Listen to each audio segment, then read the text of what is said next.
And you know what, guys?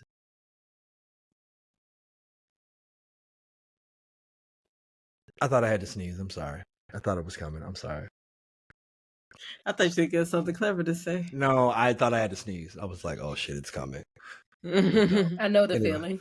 Okay. That's real. That's super real. Anyway. I've been muting and sneezing this whole time. Oh, yeah. You've been, wow. Okay. Sneeze Y'all haven't ninja. Seen me? No. Yeah. Okay, sneeze I had ninja. put myself on mute. I only got caught one time sneezing. And Leslie I think said, one time you. I said bless you. Yeah, that's the only time I saw. I muted. Oh, wow. You're good. Okay, that's fair. All right. Well, either way, guys. ULTURE 101. CULTURE 101. What's happening? Welcome back. Welcome back. And welcome to Culture 101 Podcast, where we push the culture forward and have a damn good time doing it. What's up, guys? I'm Trist. I am in New York, Harlem, to be exact. Did y'all hear my accent? My Harlem. It's Harlem. You tried it. Whatever, it's fine. Anyway, and we're just gonna throw it right over to Texas. She's talking shit. That's fine. We're gonna show it right over to Texas. Go ahead, Les. Tell them what's going on. Hey y'all, it's your girl Les. In rainy old Temple today. It's been chilly, rainy, that kind of weather where you don't feel like going out or doing anything. You just kind of want to stay in the bed. Yeah, and it's gonna be like that for like the next week or so. So kind of gloomy, but we needed the rain after the very hot and very dry summer that we had. So does anything grow in Texas other than like I don't know, like what grows there? Like I feel like it's too fucking hot. Everything. Like what do they grow? Where? What do they grow? We have crops. I mean, the summer was brutal, so like yeah, the grass and stuff was dead and the ground was cracking, but you know we still had crops. So my question is valid. Okay, all right, that's fine. But you assume. That's why I was like, what? But sure. All right. Anyway, John the Don. How you feeling, girl? Y'all, I am feeling like shit right now. I'm going to pull through it so that I can, keep my energy up this episode. But I don't know what's going on over here. Get that emergency powder I gave you. That emergency powder. Wait, what? You're making it hot. Yeah, I don't know what the hell he's talking about, y'all. You know what to do. You know what to do. I thought you were talking about emergency because it comes in powder form. Get that emergency powder. Get that powder, girl. Get it right. It's gonna get you perked up. Anyway, you are so ridiculous. Were you doing powder this weekend? What you do? No. Honestly, I was hard at work this weekend. Like I felt like my ass was glued to this computer chair.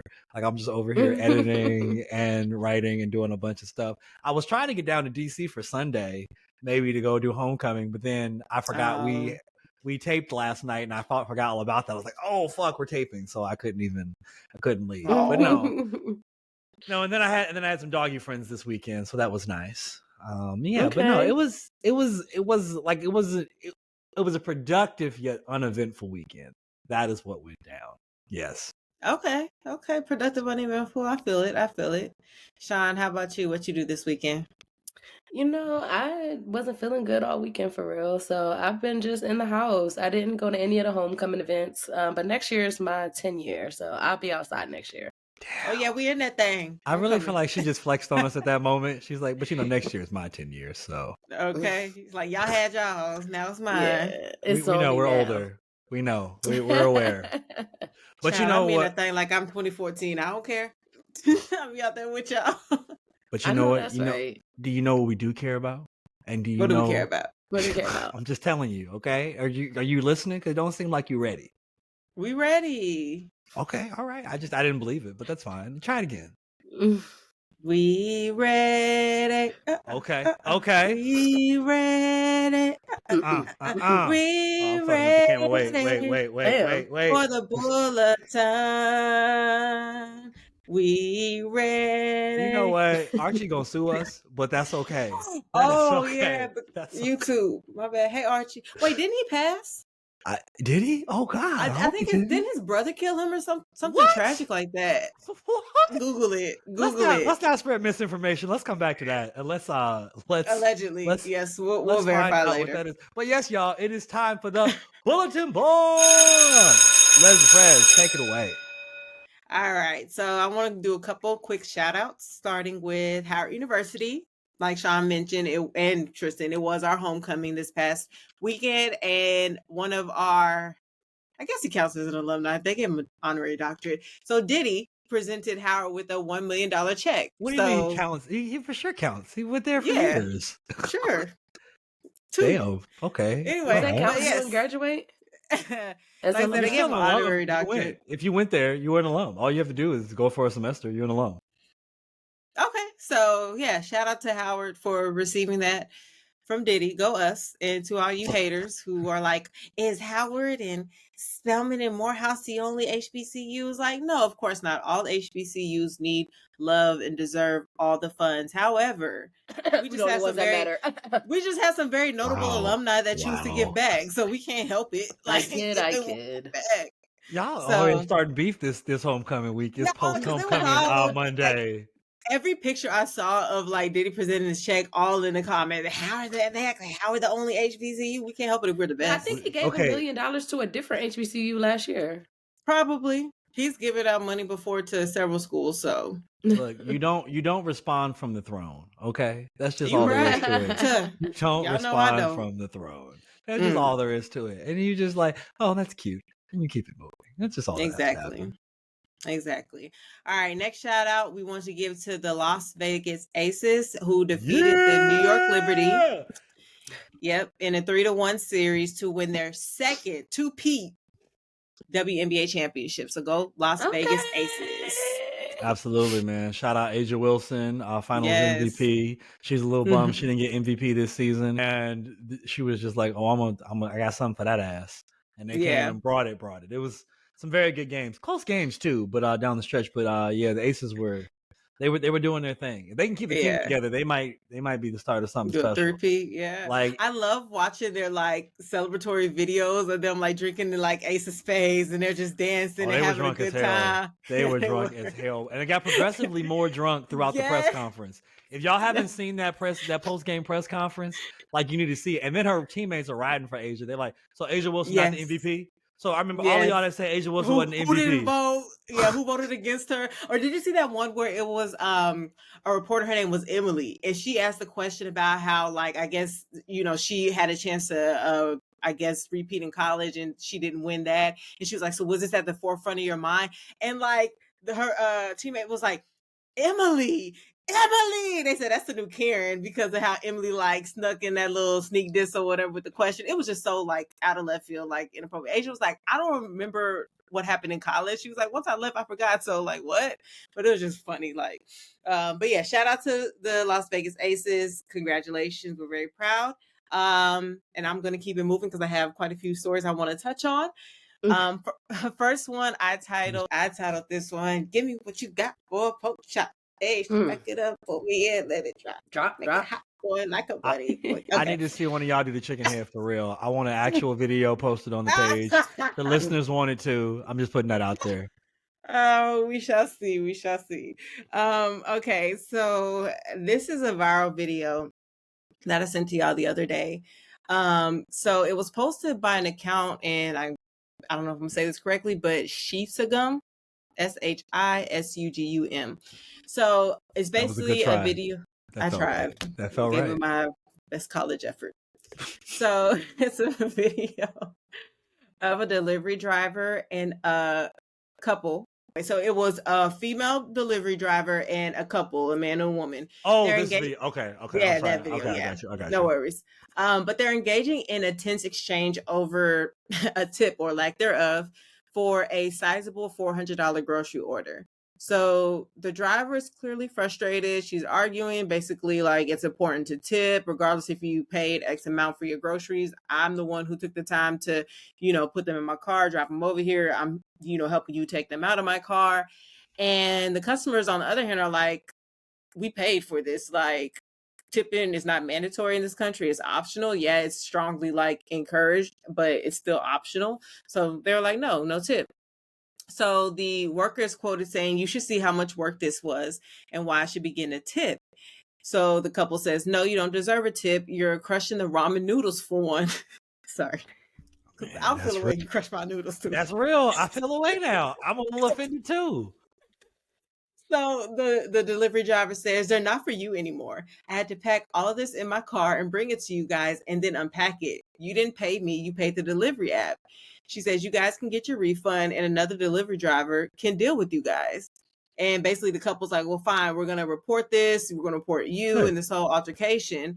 And they're like, you're probably not even gonna take this back to your store. You're probably trying to, keep it for yourself, essentially accusing her of stealing the items.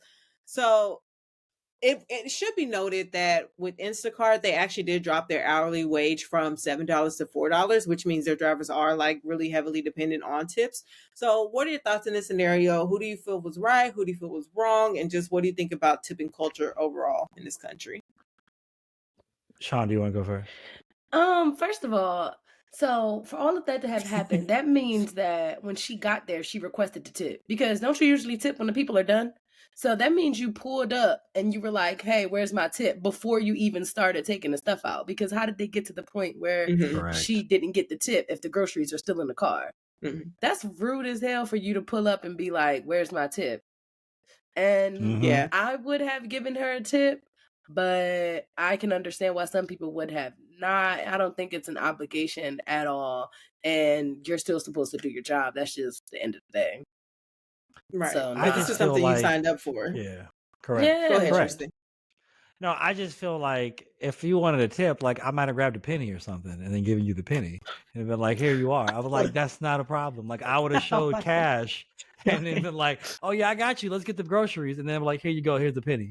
And then get the fuck out. Because that's insulting. No. You insulted me because the first thing, you already didn't even trust me to even let me get to the tip. That's my choice. And you're going to take my choice away from me? I wish you would. And then you're going to come to me with this bullshit. Like I'm over here trying to feed my family and you come to me with this. You don't know why I got this delivery. Remember I hurt my leg. Maybe, my lady's pregnant or something. I couldn't just leave. Fuck you. No, you're going to get this penny. That's what's about to happen. That just really got me enraged as I thought about it. I was just like, no, I'm offended.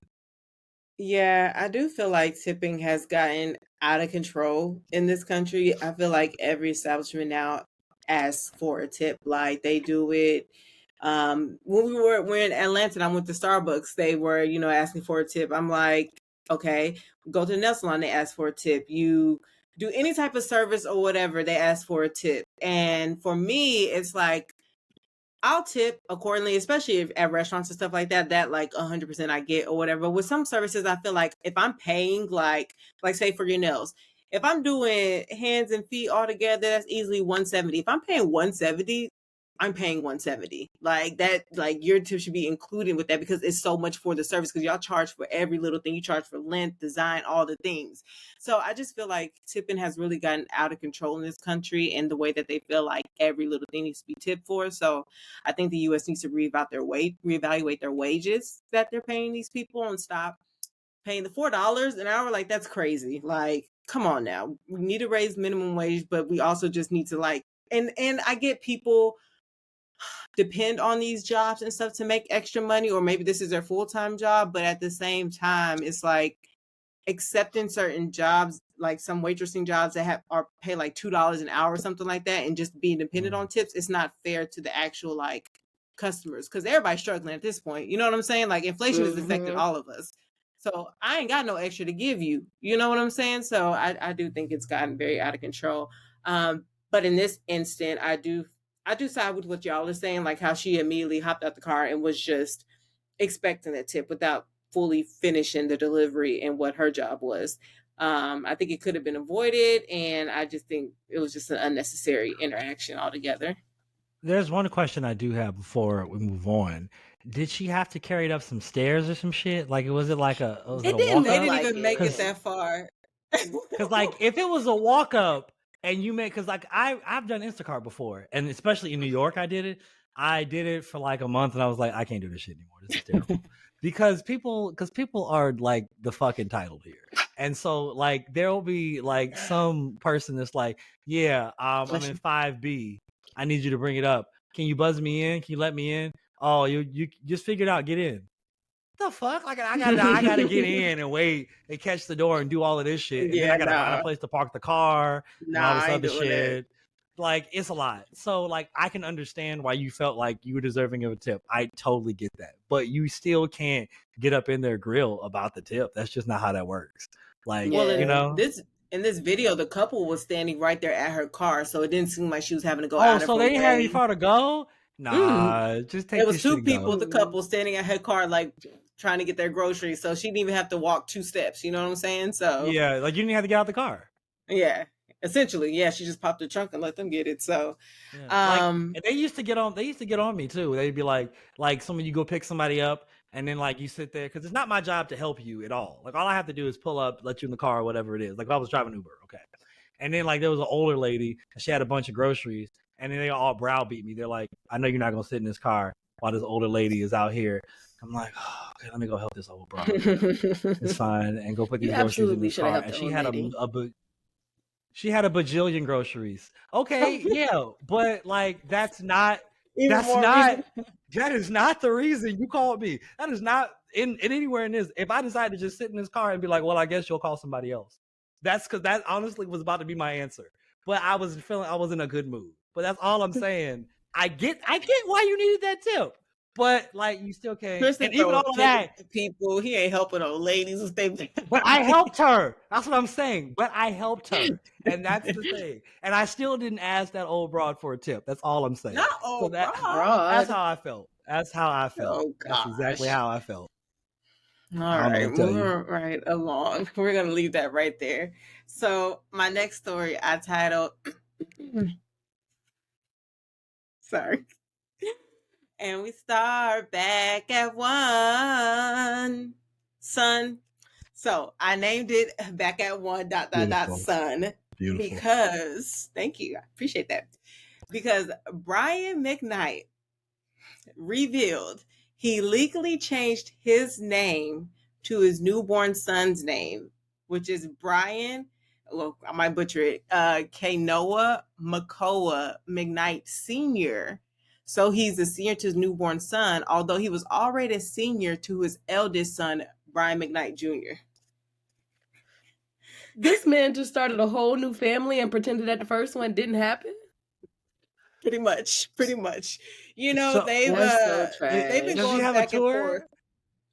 Does he have a tour coming out or a book or something? A new album. He is releasing a new album, which he said he's actually been beefing with his 4 older kids for years now. But he said he has a new album coming out, which was inspired by his newborn. But the name change, of course, prompted backlash from fans who called him wicked and vile for trying to basically disassociate himself from his 4 oldest children, who's Brian McKnight Jr., Nico, Brianna, and Clyde, whom he had, with previous relationships. Some of the quotes I saw was like, I've never seen anyone proudly demonstrate how much they hate their children like Brian McKnight. Changing his name to match the new baby when he's already got a junior is next level cruel. He's a trash human being for not only doing it, but also putting it on display to the world. And his oldest son, Brian McKnight Jr., took to Instagram Saturday to actually respond to, his father changing his name. And he said, I'm not ashamed. Basically, someone said you should change your name too, basically. If you don't want you to be his son, just change your name. And he said, I'm not ashamed of the name my ancestors had. I'll never change the name my own son has because he has a son who's the third. We are witnessing an obscene level of self-hate that has reached mental illness status at this point. Legacy isn't the name, it's in the character of the people. It will all be quite clear soon just who's on the right side of all this because there's no escaping what's coming. Now, what that means, I don't know. But like I said, McKnight has been beefing with his kids. It's been known to the world since around like 2018, 2019, when he actually posted a video to his social saying he's never missed a day of child support. He's never done anything adverse to his children. He's always been there with advice, whether they took it or not. And he's always been the one who, helped them to achieve whatever their dreams were. However, his kids said, I don't think there's any situation that merits the way that our father has chosen to treat us. They said that it's insane to them. And basically, he doesn't have any empathy for the life that he introduced them to. They come to resent him just for his behavior towards them. And it basically breaks their heart that, he treats them like he never had a family before he remarried. And he remarried this woman named, I think her first name was Leilani Mendoza. They got married in 2017. And she also had 2 kids that he adopted and now claims as his own. So he said, forget his 4. He's going to adopt her 2 kids, and they're going to start having kids of their own. And that's the family he recognizes. Thoughts. This is sad. I see why he don't like his kids. I get it. Oh, Tristan. I get it. I see why he don't like his kids. I fucking get it. I get it. What do you get? I done slaved away making all these sexy bedroom hits for years, and you niggas are just ungrateful. No, how has he been treating them? You don't know. All you know is a press release. That's a press release. You think that just because he has money from said albums, which we don't know how much he made for them, because the people in the music industry don't be making money like that, that these kids now you in his pocket. We don't know how he's been treating them, and they said he's been treating them like trash. But you don't know how they've been treating their own father, and you don't know the relationship he has with the others. Just be trying to argue. Don't exactly. Know. And then wait. Can we just focus on this right here? He said they automatically changed his name, McKnight. Isn't that some Scottish name? That's some slave owner name. Who gives a fuck? We all got slave owner name. So change your name. Who cares? What he does with his name? Why do we care that he changed his name? He just did this shit because he got some tour coming out, and he wants y'all to lick it, give him some shine. That's what this shit is. But we're not. We don't like Brian McKnight. We're streaming his son's music, not his music. I didn't even know his son made music until just this moment. I didn't know his son made music just this moment. Well, now you know. I probably won't go listen. Probably not. But Shauna, I want to hear from Shauna. No press is bad press, man. Somebody that actually makes sense. Exactly. I think that's crazy that he started this whole fucking family and decided to rename himself just to get another junior. What kind of narcissistic ass shit is that? That's exactly what it is. Insane. Let me change my name so that I can have another junior, so that I can pretend that the first one never fucking happened. That's insane. I just want y'all to see it from Brian. I want y'all to see it from Brian's perspective. Y'all just not giving that he's a sociopath. Who does that? No. What's his new baby name? What's his new baby name? His name. Go look it up. So moving on to the party. Real quick, I want to come to this one real quick because I know I've already done a few, but I just thought this was so crazy. I sent y'all the video. It happened over the weekend. I called this one Amazing Grace because they basically said their grace, it dipped out. So 18 people out of a 20-person funeral party dined and dashed at a, first of all, how do 18 people? Okay, anyway. Somebody got it. Them 2 people stayed? That's what I'm saying. 2 people got to stay. Somebody got to pay the check. 2 people paid their portion while the other 18 dined and dashed at Crazy Cajun Seafood and Sports in Houston, Texas. So, and this is crazy because the meal only came out to $542.67. For 20 people, that's on the cheaper side. Yeah, and that includes a 20% gratuity of $84.64. But that's what the issue was. They didn't feel like they needed to pay that gratuity. Mind you, it's 20 people. Of course, how much was the bill? How much was the bill? Total, it was $542.67. I think it comes out to and that's with the gratuity. Yeah, with everything. It's like $25 per person. $27 a person. $13 a person. And they dipped y'all all got there, ate, got full, and then left because y'all didn't want to pay a tip. And they threatened to shoot the staffers who were trying to stop them. God damn, Houston's a place. Houston's a place. Yeah, Houston's crazy. They just debunked the shit. They didn't even sneak away. They just said, we out. They did some Birdman shit. That was some Birdman shit. They were all just walking out to their car. It's like, they said, put some respect on my check. Put some respect on my check.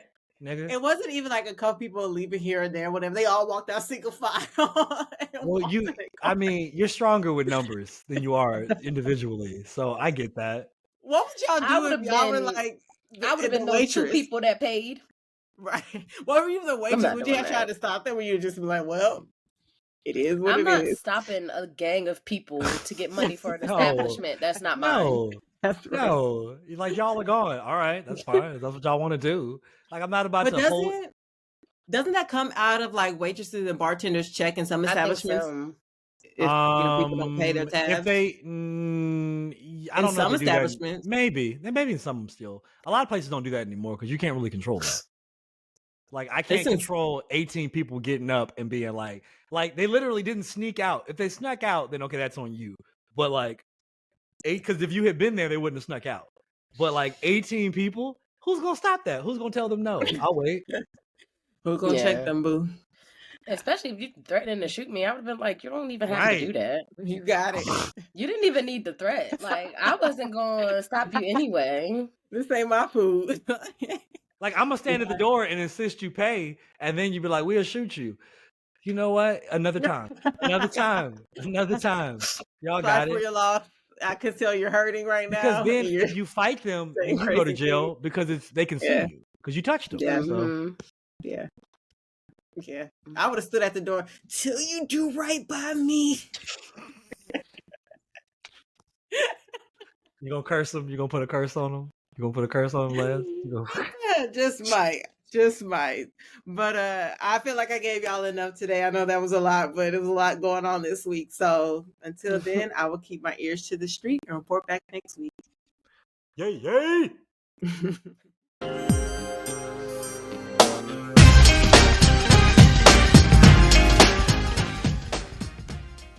Hello and welcome back. Today, for the lesson plan, oh my God, we have a doozy for you. So there was a song, a song that was popular. It was a real good song by 3 ladies that used to wear condoms on their eyes and shit. And they used to wear big baggy overalls. And they had a fantastic song. And it was called What About Your Friends? And today, that theme... Go ahead, bust it if you feel like it needs to happen. I don't know, like YouTube things. I was like, let me not. Hey, they say little girl, well, they let you down. All right, I don't know the words. That's okay. That's okay. You knew enough, and that was what's important. Either way, guys, today's episode is entitled "What About Your Friends?" And today we dive into what is friendship. Like not like philosophically, but like what is it? You know, is it just like what do you call a friend? My father always says friends are family that you've chosen. And I'm like, you know what? That's not a bad way to put it. But then again, I just feel like, is that true? Because like I feel like we can never agree on the same restaurant or anything else.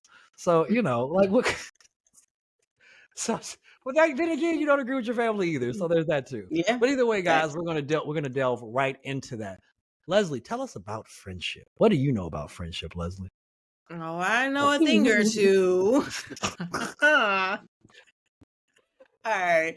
So I want to pose the question to y'all first. How do y'all differentiate friends from just say like associates or acquaintances? What's your definition of those? I would say that my definition has changed over the years. Like back in the day, I definitely thought everybody was my friend, and everybody was in fact not your friend. Like more people are associates than you think. So just those people that you really can depend on, that you can call when you need somebody to talk to and stuff, like those are your friends. But people that you just go out with and party with just because y'all have certain things in common doesn't always mean that they're your friends, you know? That's real. Do you think time, and sorry, Tristan, you can answer this when you answered, but do you think time matters when it comes to friends? Like how long you've known someone versus... Nah, not really, because you can know someone for like a year and they'll be a closer friend than you than somebody that you've been friends with for like 10 years. Say that. It just, it's crazy. Yeah. Twin? I feel like we're talking more about proximity though at that point. Like if you've known somebody for a year, you probably see them every day. Because I feel like we as human beings are much better with what's in front of us than like you know what's out in the ethos. I feel like a friend is somebody that like when y'all's energy entangles, it doesn't really change. You know what I mean? Like that energy, like you still are still enjoying the energy. Like there are people that you've known for years that when you talk to them, it's the same thing. We talk just like, you know, like, yes, there are different things in life. We share different milestones and all that. But like, that's, I feel like is more of a friend, like, cause I feel like you remember the space and place y'all met. And I feel like that energy kind of carries, you know? Yeah, I love those friendships where like you may not talk every day, but when you do talk, it's like you never skip the beat type of thing. You just pick up where you left off because as we get older, we have other stuff that, comes into our lives that you just can't hang out all the time or talk on the phone all the time and stuff like that. So I definitely value those types of friends for sure. So you know me, I come with some little, numbers, some statistics. So according to a study published by the Survey Center on American Life back in May of 2021, 49% of Americans have fewer than 3 close friends. Damn. How many close That friends word y'all say y'all close have? though. That word close though. Like we're talking about like the inner circle. Let's Like say, I don't know, would you say close is best friends or close, like you said, inner circle? Like what does that look like for y'all? See, now we getting too technical with right, definitions. right. I don't know. Close friend, best friend. Like, oh no, we're not best friends. We just close friends. Like, I don't know. To be because honest, this is that's getting a little too technical. well, because I feel like close friends, y'all got to have a little bit of time though. I feel like the prerequisite for close is you're talking about time. Because I feel like you can be close with somebody even though y'all don't see them all the time. Like y'all can still be close. Like you'll want to confide in them, but they may not be your best friend because maybe that's the person that you get along with best. Because it just depends on what your criteria are for what you make what makes them a friend. Is like who you get along with, or is it like who you share a bond with, or maybe you and this person share a horrible secret from 40 years ago and y'all are just friends because y'all can't lose track of each other. So there's just a lot of things that make friends because What movie plot was that? Right. secrets do in fact make friends. They do. They do. Okay. They do. Yeah. Some I people can say agree with secrets that. don't make friends. No, it's totally the opposite. Totally. So do y'all believe in having like more than one best friend? Because some people are like, you can't have more than one. I'm your only best friend type of thing. That Or you sounds don't crazy. think labels matter? I don't like the No, term that sounds best. crazy. Very possessive. I don't like the I have term a good best. amount of best friends. I You said just you feel don't like the term? no, because it feels like advertising. Like it just means as good as or better. Like I He's don't my really. best friend. I just feel like, and then it's like it's too like exclusionary. Like I just feel like I know who I rock with. I know who I rock with. What's understood don't need to be explained. Talk about it. Say it It's again. always so funny that initial conversation of letting somebody know y'all best friends. I remember I text Leslie and was like, you my bestie, right? I was like we had to clear the air to let you know, like. Why does this feel like the beginning of a relationship? Like, so we go together, right? we go together. We go together, right? And that kind of was like, oh, bestie. It was super cute though. But no, that's real. Like for me, I feel like I don't necessarily use the term like best friend a lot. I claim my close women friends as like my sisters. And that means a lot to me because like I have a sister that has been my best friend since I came out the womb. But then I have a lot of close friends that I call my sisters and I love them down. I call them my family. You know what I'm saying? Friends who turned into family. So for me, if I call you bro or sister or something like that, that means a lot. That means that like I consider you family. I consider you blood, even though we're not blood type of thing. So I think that means more for me within my circle than just throwing out close friends, best friends, longtime friend, longest friend. You know what I'm saying? All those different types of labels. But some of the contributing factors to adults having fewer friends are basically just talking to their friends less often, relying on them less often for like personal support. The pandemic, of course, as we know, a lot of people lost touch in the pandemic, just couldn't see each other anymore, maybe moved. A lot of people did relocate during the pandemic because of the remote work. 47% of Americans actually report having lost touch with at least a few friends during COVID. Americans varying. That? I'm confused. I'm so curious. This is on the study, the same study. Okay, like I just wonder who they talk to. Like, how many friends did you lose? 3, 4? Somebody came up to you on the street. So how many people did you lose during the pandemic? Right. Like, did I lose or lose to COVID? Like, what we talking about here? Like, Mom, Leslie, God. why you take that so dark? Oh, it's a valid question though. No, it wasn't. That was uncomfortable. Nobody went there. That's fine. Nobody went there. That's fine. Gotta have a conversation. Also contributing to that was people traveling more, self-isolation, spending more time with their own kids and family. and increasingly digitized society. So people on social media or, gaming or doing whatever.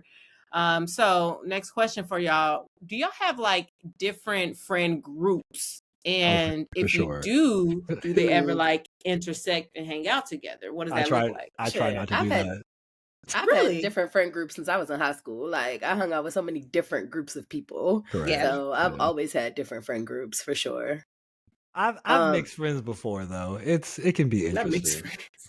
You only do that on like birthdays for real. But even then, sometimes I like to celebrate my birthday separately with this group of people and then that group of people, So, but I feel like when I used to have like birthday parties or like the party buses, y'all remember my party buses? Oh yeah, I do remember. Yes.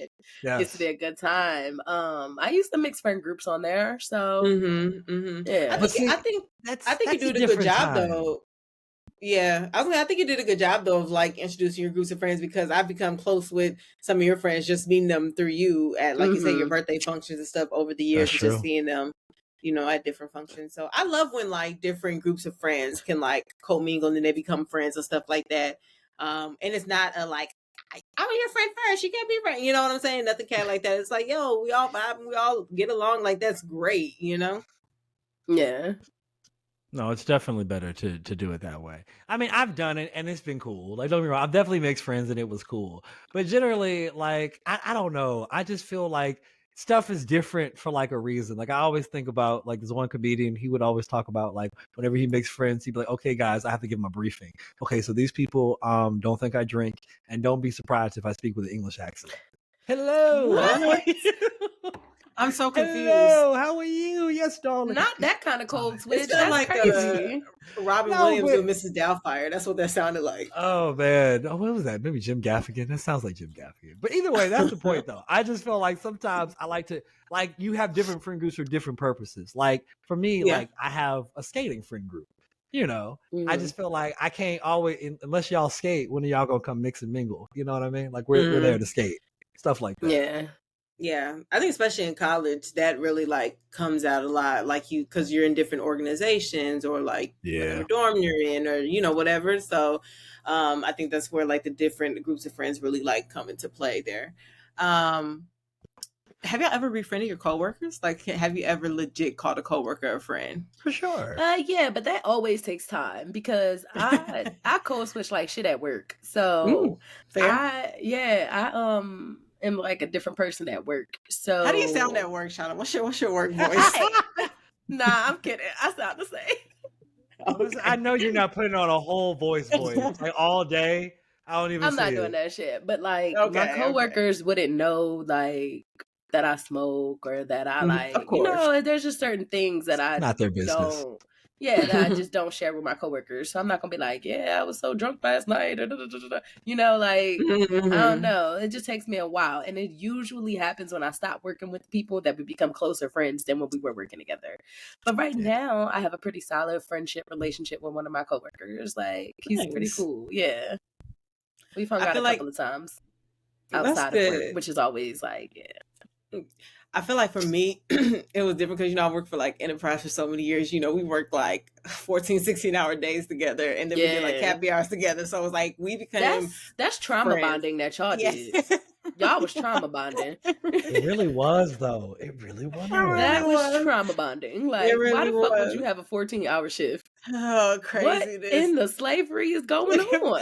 Modern day slavery. I say it all the time, but I'm still like super close with like a lot of my friends from there, because it's just like you can't help but to talk and get to know each other and just hang out. And then we just started hanging out outside of work, outside of the work happy hours. We would actually just hang out on our own accord and stuff like that. So it's like I've been to several weddings and stuff with that friend group. So it's nice. Yeah, you just can't help but to love the people you working with, because we all in this struggle together. Like you said, trauma bonded for life. It sounds like y'all were at war. I want to talk about. Oh, we're literally at war, and you were like, "These are with Enterprise swapping war stories." Yeah, 16 at war. The thing I wouldn't like about that though is like if I done worked a 14-hour shift, I don't want to hang out with people that are gonna talk about that 14-hour shift. Like I want you to not say shit about work. Like act like we don't even work together. And that's what it be sometimes. Do that. a lot of times it would be about like stuff that happened in the branch or whatever, which I mean, we had stories for days because of all the like characters we encountered, but then it would go to like stuff that we're doing like outside of work and stuff like that, or like someone's throwing a party this weekend, are you going, type of thing. So yeah, it would be a lot about work because it's just so many goofies we encountered on a daily basis, like you would not believe. A mess. Yeah. With that being said, do you feel like your, maybe not so much personality, but do you feel like your communication style changes depending on the friends you're interacting with, as far as how you communicate with them? Or are you just like straight across the board with everybody? No, I'm sure it's a little different. Like it's not, I don't think it's a million times different, but I may gravitate toward different jokes depending upon where I am, just That's fair. because, you know, I feel like I have a pretty broad sense of humor, and I feel like sometimes I may have to narrow the sense of humor depending upon where I am. That's valid. But yeah, most times I'm pretty the same everywhere. But y'all know this. This is not like it's a secret. So yeah, if you're my actual friend, I'm definitely the same. Like, I'm definitely the same because the same way I act around my mama, same way I act around my friends, like I act the same. That's why my coworkers, I just don't act the same around them while we at work. That's fair. Like outside of work, hanging with your coworker, you're like your normal self now that you've established that bond. Always my normal self. Yeah, always my normal self. What about you, Leslie? Yeah, I'm pretty much the same with like all of my friend groups, especially like, yeah, like I feel like my friends who've known me like before I went to college and have still been there like throughout college and afterwards, they've seen like my progression of how I've grown. So like, you know, going from one, you know, type of Leslie to another, they had to be like, oh, like I remember you used to be like this, but now you're like this, type of thing. But that's just me growing as a person and as a woman.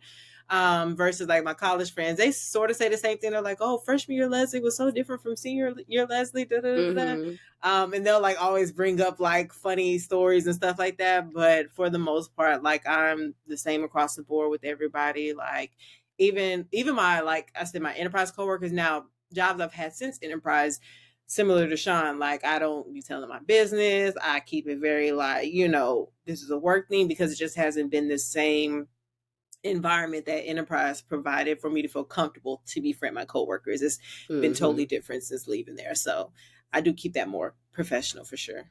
Except one job that I had when I worked as a recruiter in Houston, my manager, like she befriended me quick. Like that woman loved me. Like we still keep in touch to this day. Like she was just so chill, so relaxed, like super, super cool. So yeah, but other than that, it's a different lesson at work. Yeah. So we know that friendships have different levels, but have you guys ever considered your friends to be like your soulmates? Wait, like so what? Like we were in the same gym shoes? What are we talking about? I mean soulmate. Soulmate. Quit playing. You're annoying. What's you know what a soulmate is? Yeah. I don't think Do you believe in soulmates? I feel like you don't believe in soulmates. Yeah, maybe let's start there. It's a nice concept. It's a really nice concept.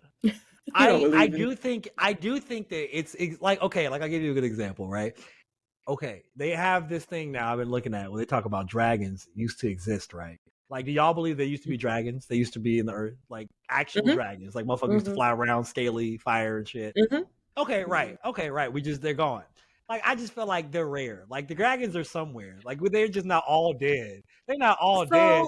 The shit's just rare. It's rare. It's just really rare. It's hard to find.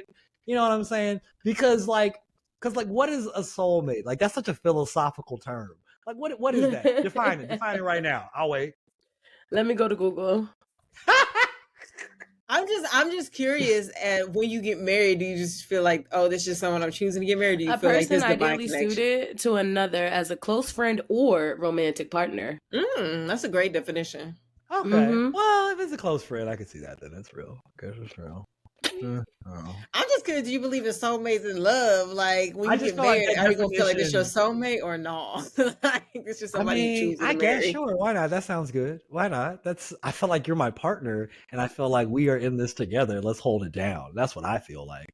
But but I feel like that soulmate definition is some shit they updated after the Will Smith thing just happened. So I feel like they just updated that shit. That feels like it was just updated. Like that feels like that there's room for her to say Tupac is still her soulmate. How do you know if you're soulmates? You felt an instant connection. You recognize each other's souls. Your love for each other is unconditional. Hey y'all, it's your girl Les, stopping by to let you know we have new merch dropping. Check it all out at culture101podcast.com. The connections feels empathic. You help each other grow and you support each other. That sounds like a partner. So those would be your best friends. That sounds like a partner. That sounds like a partner. Or it could be your soulmate. Exactly. Mm-hmm. Don't fight it, Tristan. You believe yeah, but anyway, I do recognize your friendship soulmates. I believe in friendship soulmates. I definitely feel like I have one friendship that I've always felt like was a soulmate connection. Yeah, I think it's possible. romantic relationships, of course. That's fair. Yeah, I definitely think some friends can be considered soulmates versus romantic partners as well. I believe in soulmates. Do I believe in just one soulmate throughout your life? Like maybe not. It could be multiple in different forms, such as a friendship, such as a relationship, maybe a couple relationships. Who knows? It doesn't necessarily just have to be one person that you're divinely connected to. You know what I'm saying? Because out of all these people on this earth, how do you... Right, how? So what is a soulmate? Person? Like an Oscar? I just got to earn it? Like, what are we talking about here? Like, no, it's a BT award. It's a little easier. What? Then it's not even that special. Like, what are we talking about? It's just cool enough. It's just on TV. It's just on TV. Not a BT award. What? I don't.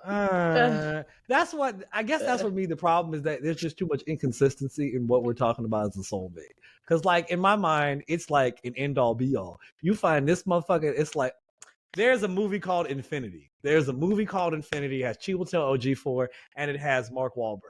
The concept of soulmate. 12 Years a Slave. No. Wait, how do you say his name?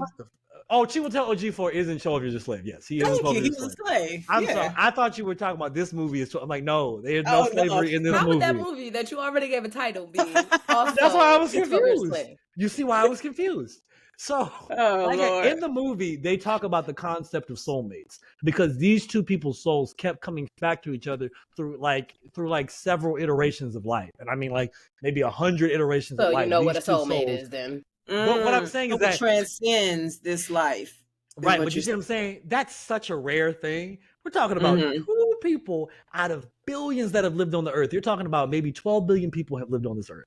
It's maybe like around 12 billion, right? Let's just say that's probably it. Okay? One person, you two other like so this other I get what you're saying, friendship and that one person. I get what you're saying where you're like versus finding this rare divine connection, you're in partnership with someone and you're choosing to be in partnership with that person and do life together. So I get what you're saying. Like I don't buy it. I don't buy it. All right, switching gears a little bit, do y'all feel any sense of obligation to your friends, like you are obligated to doing certain things for them because they're your friends? I feel obligated to be present, to be respectful, considerate, like all those things. I feel like friendship happens organically, and it's not because I did this for you, so you do this for me, or I expect this, It doesn't work like that. It's like a genuine, naturally formed connection. And so I don't feel obligation in the sense, like I said, I have to do something for you. I just have to show up as my authentic self, the one that you gravitate towards in the beginning, and however, you need me in that moment, I got you, but it's not like we have to do this or have this exchange in order for the friendship to continue, if that makes sense. Yeah, that's true. What about you, Tristan? What was the question again? Do you feel obligation? I'm being silly. I do to some degree. I always think about like Tupac when my homie calls. Like that's like my model for friendships. Like when your homie calls, you gotta answer. You know what I mean? I'm a bad friend. Like I don't physically mean you always gotta answer the phone. That's not what I mean. I just mean like if there's a call to adventure and you're the one that need to go on the adventure, you gotta go. Let's all right. Can I have questions? What's this adventure? We'll ask him on the way. We'll figure it out on the plane. Sometimes that's So just what it is. Leslie ride or not a die. rider. Leslie not You're a a rider. rider. I'm a ride, but ask questions because I don't want to die. There we go. That might not be good enough. So, like, what I'm talking about is, like, there's a scene in this movie called The Town. Like, a friend of mine, we talk about that all the time. Like, he comes in, Alec Baldwin, my God. Ben Affleck goes in talking to Jeremy. That would be a hilarious scene if it was Alec Baldwin. That's a whole other movie. But he goes in, talk to Jeremy Renner. He said, look, I need your help. You can't ask me about it now. You can't ask me about it later. All right? And we're going to hurt some people. Are you in? And Jeremy Renner looks for a moment. Studious response. And he says, whose car are we going to take? That's your friend. That is your friend. They are holding you down. That's the type of shit. So when they call, sometimes you got to ride. Now look, if they talk about we doing this every week, nah, brother, we can't go every week. But I got you. You know, no mass murders every week, but just occasionally. He said hurt. He didn't say kill. He said hurt. My response to that is you have to know your friends. So you have a friend for different types of situation. This is true. Y'all know I ain't that friend. You know I'm a different type of friend that you can come to for other stuff. But with that, we about to go hurt some people. Don't ask me no questions. I got some questions, y'all. Cause so you know which friend to go to for certain things that you need. That's why you have more than one friend. So that's my response to that. That's fair. That's also valid. I just feel like when my homie calls, man, like if there's a call to action, sometimes got to be answered. Because like my thing is, if I can do it, I should. Like there's sometimes you just can't do it. Like, bro, we gonna hurt some people. Bro, I am in Antigua right now with my lady. I don't know what you think is gonna happen. If I was in town, though. But we can talk about it. But you know what I'm saying? If I can do it, I'm gonna do it. If I can do it, I should. Yeah. Yeah. Well, speaking of being away with your lady, do you feel like your partner should be your friends? Yeah. On the fence? Because it's like, it'd be nice. Because like the more spaces we can hang out and go, the better. But like, if they don't want to, that's okay. I got friends, you got friends, great. It's awesome. It's fine. Yeah. Would you be upset if your partner didn't like your friends? Yeah. I would have questions like, why don't you like them? Did something happen? Was there like, something that was said or misunderstood, or are you picking up on something that I'm blind to, or do you just have like this attitude or air about you to where you're just not friendly with people you don't know, type of thing? Like I would have questions to try to figure out like, why don't you like them? And is it reciprocated? Is it mutual? But similar to Tristan, like it'll be cool if my partner is friends with my friends. So like you said, we can hang out in different group settings, but it's not mandatory, because I do think it is important to still, hang out with your own friends outside of your partner and still have like a life outside of your partner. So you're not so like, engulfed in them. But I think it would be cool if, my friends, your friends could all be friends, Shit, we can as do it every long weekend. as the loyalty, I feel like as long as the loyalty is never blurred, like you need to remember who friend you was first. Even if That's you're happened. wrong. I've been there. It don't matter. It don't matter. It don't matter. Okay. It really don't. Even if you're wrong. Yeah, sometimes you need somebody to hold you down. Sometimes y'all need to be wrong together. Like we're gonna be wrong today. Correct me in private. Correct. We're gonna be wrong today. It's just what it is. We're gonna be wrong today, and that's just what it is. Nah, totally. I am of the opinion, like, even if you don't like them, the only problem is if you are trying to stop me from hanging out with them because you don't like them. You know what I'm saying? Like, you could not like them and you're like, I'm not gonna hang out with my friends. Cool. Great. I'm gonna stay home. You see what I'm saying? Like, that's a simple thing. That's not that big of a deal. Home. Right. Okay. Maybe I'll come next time. Like, it's fine. Like, that's simple. Now, if you just don't like them and now you're giving them shitty energy every time they're around, that's a different thing altogether. Now I have to figure out what's going on, or if this is, something we can even keep pursuing, because that's just crazy. Like, why are you being an asshole? There's just no need. If your partner gives you like an ultimatum, it's me or your friends. Who you picking? How fine are they? Like, who is this? Who is this? I would wonder why you would feel the need to give me an ultimatum. Right. I am curious about that. For sure. Because if I felt like it was unwarranted, then I'm going to have to choose my friends. Because what was you just wanted me to purposely like choose you over somebody else just seems like a little controlling a little bit. Yeah. Okay. Weird. Let me give an example. There's this show, Friends from College. My mother loves it. She's always forced me to watch it. It's always a show and movie. But they're good reference points. And actually, this shit has happened in real life. So, on Netflix, right? Friends from college. Yeah, it's still there. It's still there. Long story short, they have this crazy group of people. They went to college together. They're friends, and they were out hanging out. And one of their spouses, or fiance, some of that spouses, he was out with them, and they were just being crazy. So they're drinking, they're doing all the drugs and stuff. They're hanging out. They left him. They left him at they were like winery hopping, and they left him. Right. And so he basically was like, I'm leaving you or you leave your friends. And then he like left him. You see what I'm saying? Like a situation like that, do you feel like it's warranted? Because they straight up left you. Like no one even thought about it. It was hours before they came back to get you. Because every time you're with these people, you get reckless. You know what I'm saying? Yeah. It's like, is that because you know what I'm saying? Because like now they're stepping in, making an ultimatum, but that's kind of fair. I guess I think that you should just allow me to make the decision on whether or not I want to still be friends with those people. Just taking that decision away from me is not your responsibility. We can have a conversation. You can voice like your opinion and concerns, but like Sean said, like it's still ultimately my decision. So I agree with that. Even though like it was to my detriment. Like right, I'm supposed to be. Voice your opinion, you can voice your concerns. You can make a PowerPoint. It was my decision to get left.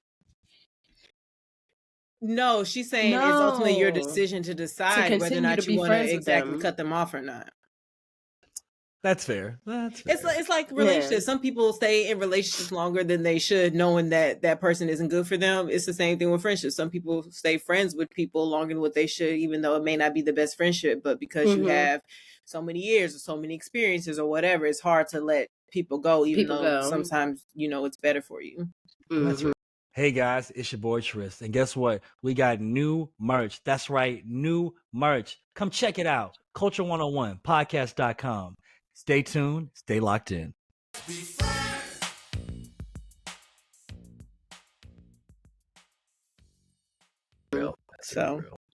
And that's your decision to make. Like when I'm ready to be done with this friendship, I'll be done with this friendship. But it's not your decision to tell me that I should be done with a friendship because you know what I'm saying? There's always going to be like, what if I got an aunt that's negative? You going to tell me not to talk to my aunt too? Like, come on now. Like, you can't just do that controlling thing. It's just a little strange.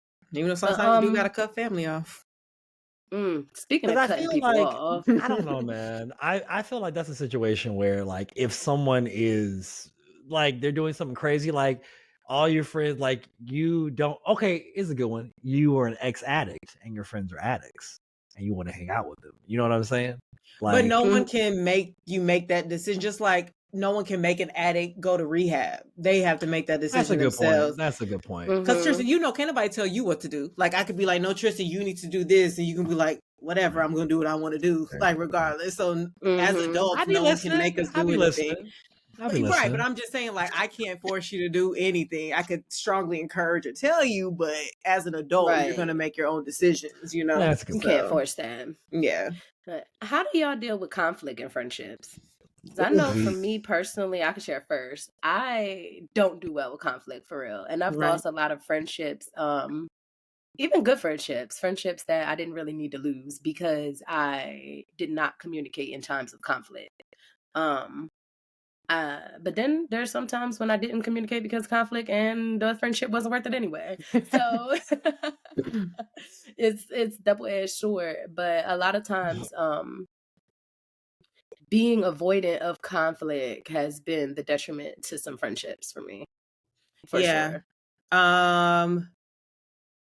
Similar to that, because I am very non-confrontational. Like I'm not a fighter. Physically, verbally, whatever. Like I've always been about peace and love and happiness or whatever. So that could sometimes be to like my detriment with some like relationships, just not, addressing the conflict or what have you. My thing is, I feel like everything can be resolved with the conversation as long as both parties are willing to have that conversation and be respectful in that conversation.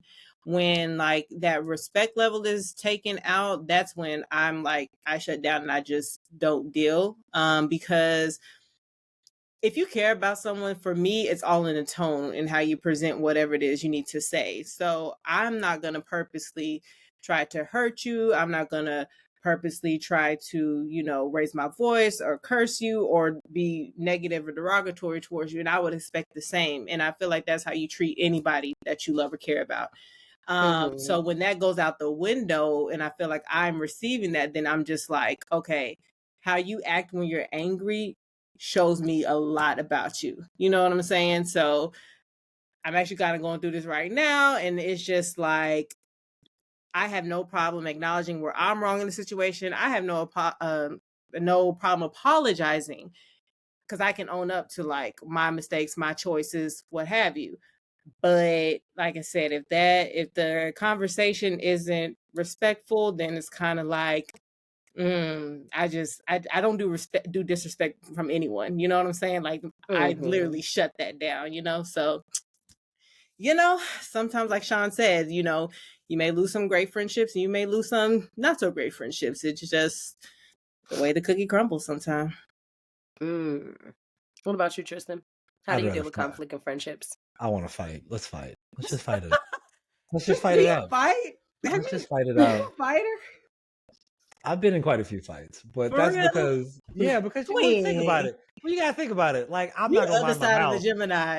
I'm not gonna mind my mouth. You know how this works. Yeah, we get in a situation, and I wasn't gonna stop talking just because you wanted me to. You're right. Foolish. So we end up in a fight.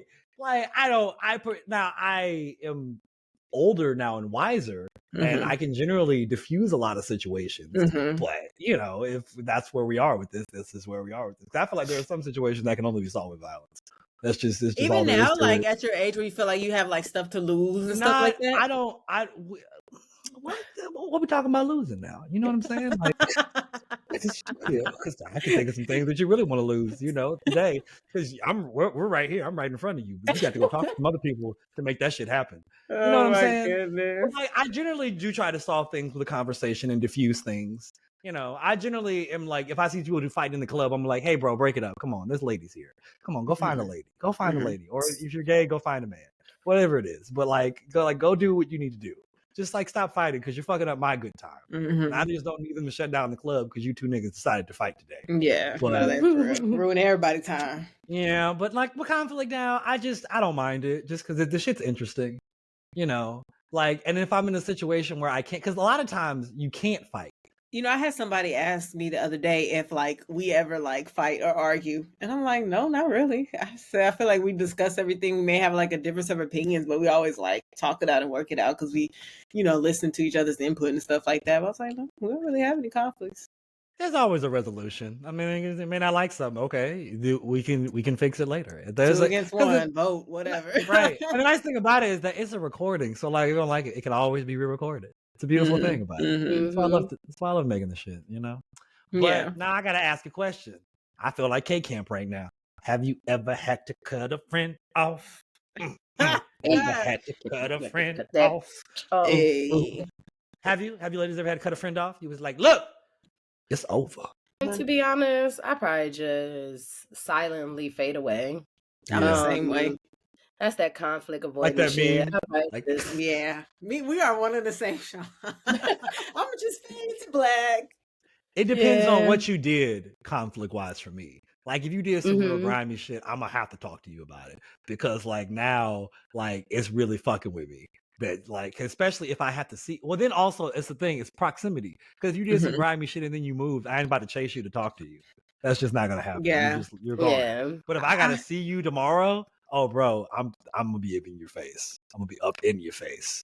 I feel like for me, because I deal with things like internally, like, yeah, I may think about it for a minute. It'll eventually like, you know, leave my mind. So I don't necessarily feel the need to like voice everything or tell you off or tell you how I feel. I'm like Sean, I take like that kind of fade to black approach. And I feel like that is more effective in my opinion because, you know, that person be wondering, like, okay, what happened to, you know what I'm saying? It's like you're gonna realize not. Sometimes you really needed to have that conversation, or if you had a conversation, things could have been better. So it's not always good to fade to black, but I definitely see why doing it is like, yeah. I mean, a lot of times it's for the best, just because sometimes the conversation that you want to have, you're not really going to have it because the other person is not really going to be receptive to the conversation. So even if you feel that you have these things that you want to say, you have these feelings you want to express, you can't control how the other person is even going to sit there and listen, because they may not even be able at a place where they can even receive what you're saying, because maybe whatever it is too much for them. So a lot of times it is easy just to be like, let it go. I mean, that's being a Gemini. The breeze just it really is. Fly with the breeze. We got big keep it moving energy, and just like Tristan said, my thing is, sure, I may have things that I want to say, but again, I know this other person, and I know that, you know, they just want to like have an argument. I'm not going to give you that. So for me, it's no point in even like engaging, because you want combat and I want a resolution. I want a conversation resolution. So that's where I'm thinking, that's where my thought process comes in. Like, it's just better just to like let them have it, not say anything at all, because some people just want to be right. They don't want to be heard and understood. They just want to be right, you know? And so it's like, I don't have to be right. I let you have it. And I go on about my business. And I guess that is a Gemini thing, because we just keep it moving and got to ask no questions. We can also be powerful, though. I mean, for sure. Like, let that wind get together. That's a tornado. Okay. Destroy a whole town. I keep it at bay, though, because I don't want to just release it on everybody. So I really keep my powers at bay, because I'd be like, you know what? I'm not even going to do that to y'all. Like, y'all having y'all day. I'm going to have my day, and it is what it is. But I be wanting to make a tornado, though. I be really wanting to make a tornado sometimes. Just blow up the whole town. Yeah.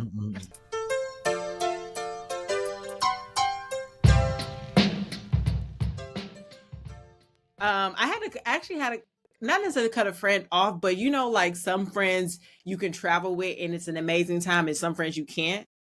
I had to learn that after going on a few trips with a particular friend group, but this particular friend, I'm just like, yo, if I want to still be her friend, like I can't travel with her anymore, because you know it's just like the energy is always like complaining, not having fun, this, that, and the third. It's like I still like her as a friend, we still cool.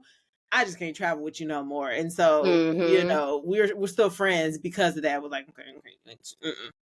But see, I like what you said there. I hate to jump in, but I like what you said there. You said that, like, you were like, I realized there are boundaries that we had to set for ourselves. Yes. You know, like that right there is growth. You know what I mean? Exactly. Shout out to Kelly.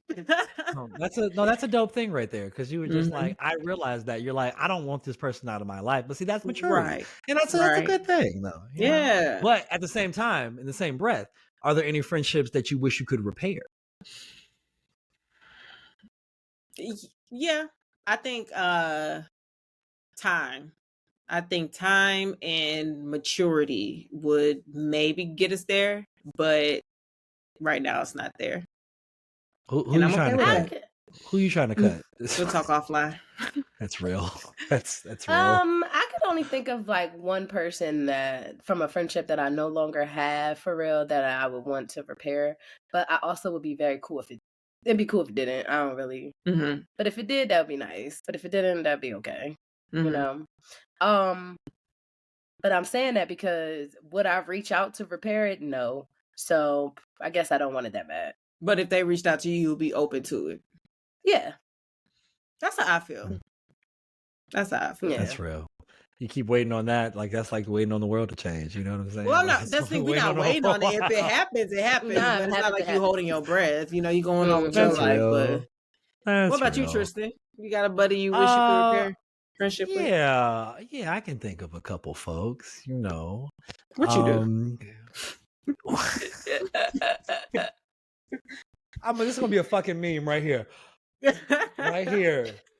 No, I mean, I play a hand in it because, you know, communication, man. You got to keep. There's so many things going on in life. You got to like friendships are really based on like how often y'all can communicate and how accepting the other person is of how often y'all communicate. Like that's literally what friendship is based on. I feel like just like, okay, I know we're only going to talk once a month, but that's good for me. I like that. I need to talk to you once a month. You, other person, I need to talk to every 4 days. I need to talk to you. You know what I'm saying? So, yes, it would be nice. It would be nice. And honestly, I would like to get around to it. But then my fear is, do I have the time to keep up the energy that I've given now? because now you appear, but now it's like a plant, you know, you got it. Yeah, exactly. Now you got to water, you got to fertilize, you got to change the pots. Like now you've opened this back up. So now you got to tend to it. So now that makes me hesitant sometimes. It's like, we can wait a little longer. That's real. That's real. Do you think friends should go to therapy, like together? Hey friend, what's up, friend? Let's go to therapy together. I don't know. I go to therapy with my partner, so maybe. I think if y'all have some issues, y'all have communication barriers that y'all are trying to work through. And it's I don't know, because if you're gonna put that much effort into a romantic relationship, why not put that same amount of effort into a platonic relationship? You know, shit. If me and my friend that I just said I would rekindle with went to therapy, we would have still been friends to this day. So. Yeah, that feels excessive. Doesn't that feel excessive, y'all? So I'm on the fence. So that makes me feel like y'all put in more effort in your romantic relationship than you do in your platonic ones. Like, well, yeah, I ain't never been to therapy with a romantic partner either. But my thing is, I'm definitely an advocate for therapy. I do plan to go to therapy with my romantic partner prior to being engaged when that time comes.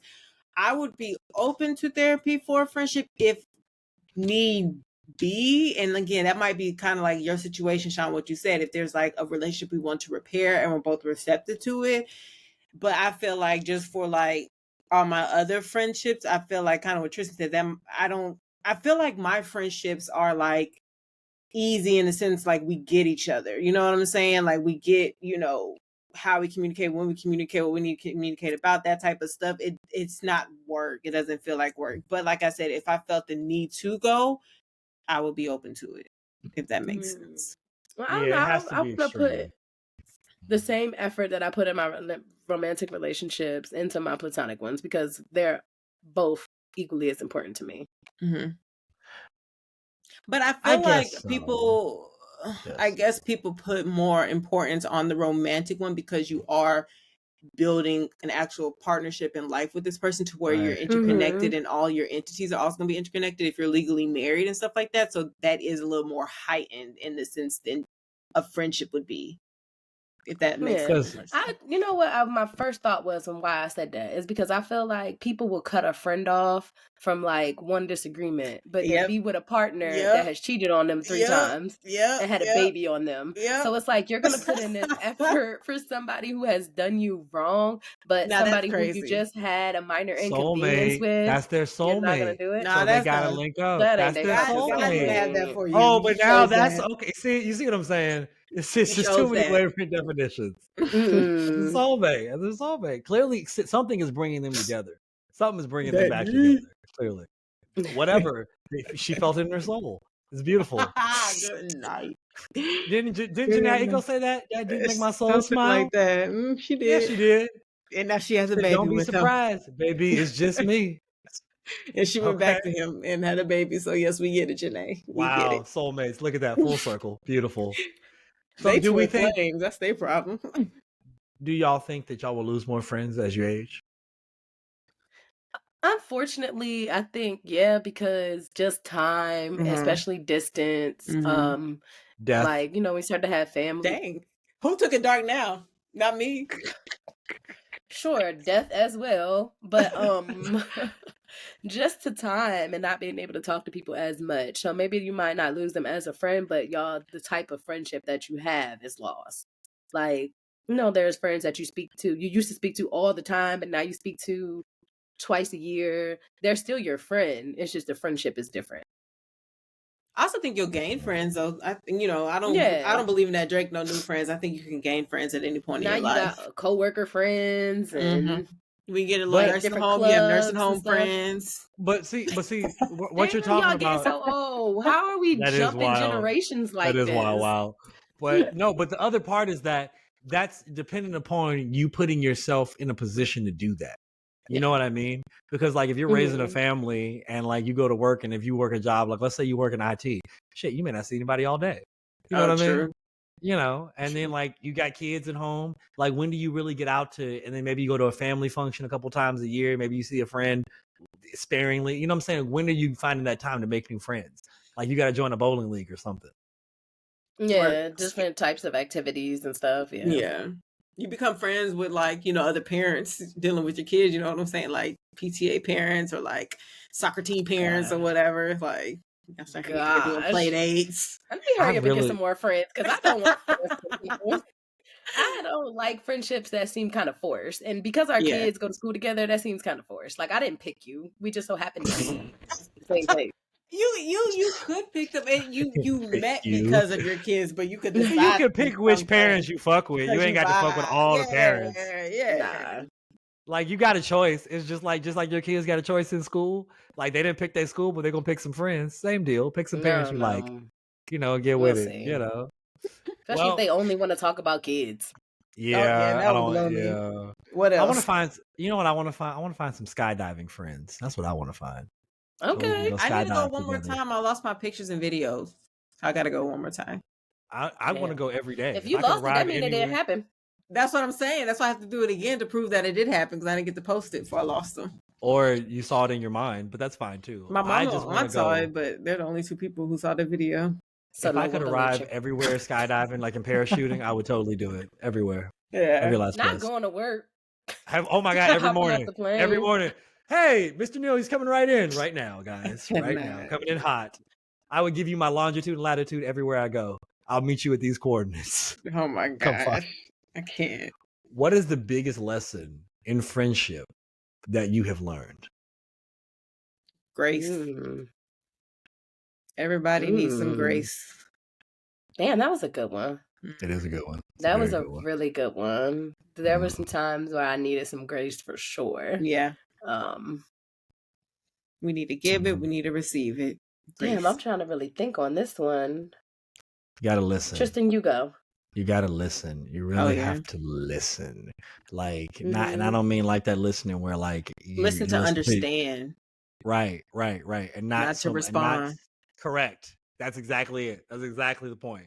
Like you need to hear what they're saying and really hear it and be able to recall that information. Sometimes better than they can recall it, because that's what's needed. But yeah, just like definitely being sometimes being a curator of people's thoughts. Sometimes because that's your friend. You remember. I think it's like with romantic partnerships and friendships. It's you and that person against whatever the issue is, not against each other. If y'all can remember that, then you could probably get through whatever. But if y'all are like battling each other, it's not gonna work out. That's true. It's gonna sound juvenile, but just like treating people how you want to be treated. No, that's real. Say that's it again, because some people that's forgot a golden rule. They forgot the golden rule. They forgot. Treat people how you want to be treated. Yep. That's it. Yeah, I agree. That would be my biggest lesson. Yeah, that's a good one. Absolutely. Well, guys, I hope you enjoyed this conversation about friendship. And remember to call your friends, check on them, see how they doing. Send them a little text, send them a funny video or a meme or something. What's up, big head? What you doing with your big ass? Whatever it is. Send them something. Send them something. Oh my God. They're looking to hear from you guys. Try to repair a few if you can, but don't do more. Don't kill yourself trying to do it, because the other part of friendship is that you got to be able to be friends with them. If you're over here killing yourself trying to do it, you're not going to be a very good friend. So definitely, that's good advice. Definitely have some boundaries. Boundaries, yes, enforce them. And it doesn't mean that you're a bad friend because you have boundaries. It's just what you can. It's just what you can handle. That's just all. Absolutely. That's good. Well, guys, we're going to take a quick break and we will be right back. Hey, y'all. It's your girl, Shonda Dunn. And I'm here to tell y'all that we now have merch up live. You can find some t-shirts. You can find puzzles. You can find candles. Whatever you want, we got it. Come check us out at culture101podcast.com. Hello and welcome back. And guess what, guys? It's time for Do It for the Culture. Do it for the culture. Do it. Shonda Dawn, please take it away. This week, and I actually have been thinking, like, since we keep doing these entrepreneur stories, what about we call this Entrepreneur Corner? All right. Y'all like that? All right. No, y'all don't like that. I'm I'm honestly here for it. I'm honestly here for it. Like, you're at the We'll intersection work of on it. It's a culture. working title. We're at the intersection of culture and entrepreneur. I love it. Entrepreneurial corner. It's beautiful. Entrepreneurial corner. Whatever. Let's get into the story. So this week we are highlighting Jessica Taylor. She's the founder of Ezra Coffee.